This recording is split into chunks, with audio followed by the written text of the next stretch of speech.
খুব সুন্দর একটি রেমেডি, মানে যার জন্য কোনো খরচাই করতে হবে না আপনাকে, যা আপনার রেগুলার দৈনন্দিন জীবনে চলার পথে আমাদের প্রত্যেকের ঘরে থাকে।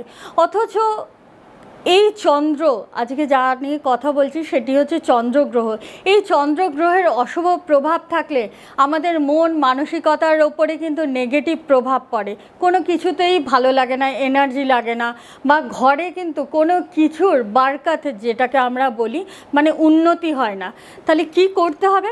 খুব সামান্য একটি সাধারণ উপায়, কিন্তু আপনাকে কিন্তু করতে হবে কন্টিনিউ। গলায় একটি রূপোর চেন পরুন, বা সকালে ঘুম থেকে উঠে একটি রূপোর গ্লাস রাখবেন এবং সেই রূপোর গ্লাসে জল খাবেন।